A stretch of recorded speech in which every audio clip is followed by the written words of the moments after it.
Bendiciones, queridos amigos. Quiero compartir con ustedes una palabra de esperanza y fortaleza en el Señor.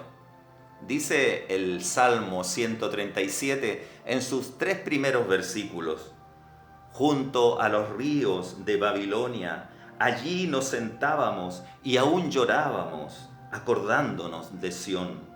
Sobre los sauces, en medio de ella, colgamos nuestras arpas, y los que nos habían llevado cautivos nos pedían que cantásemos, y los que nos habían desolado nos pedían alegría, diciendo: cantadnos algunos de los cánticos de Sión. El pueblo de Dios, Israel, se encuentra en este pasaje cautivo, desterrado en Babilonia, preso de los babilónicos, y están entonces amargados, llorando, añorando su tierra natal. No es así como muchas personas se encuentran en esta vida, desolados, enfermos, aproblemados por tantas situaciones. Y el pueblo de Dios también está triste porque no está en la presencia del Señor, porque no está en el cielo aún.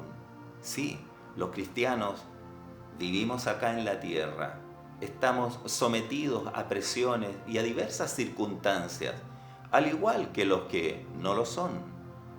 Pero nuestra posición no debe ser aquella de el pueblo de Israel, que había colgado sus arpas, sus instrumentos de alabanza, de adoración, los habían dejado allí en esos árboles, esos sauces que suelen salir junto a los ríos, a las lagunas, donde hay humedad. Allí habían puesto, en esos sauces llorones, habían puesto ellos sus instrumentos de adoración y no alababan a Dios, no daban gracias al Señor por conocerlo, sino que se lamentaban de no estar en su tierra, en Sión.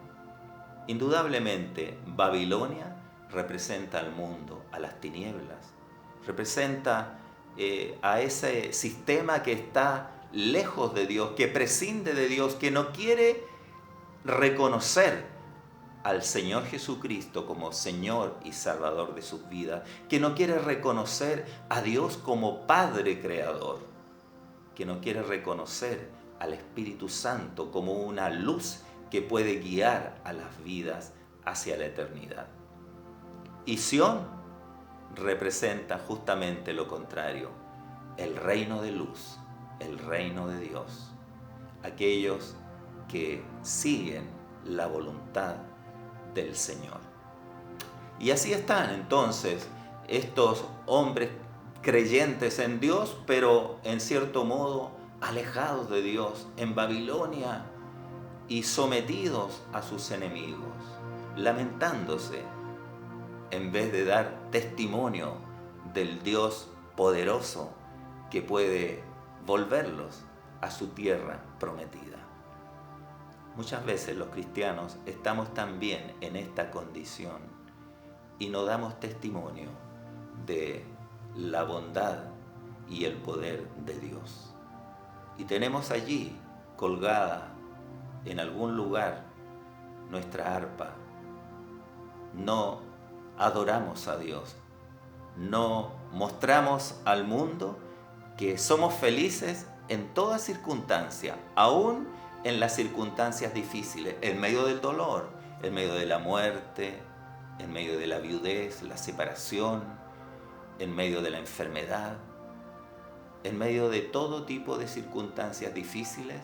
Los discípulos de Cristo deben demostrar gozo, gratitud al Señor, tomar sus arpas y alabar a Dios. Y fíjense ustedes que el mundo pide aquello, pide que nuestro testimonio sea efectivo, sea real.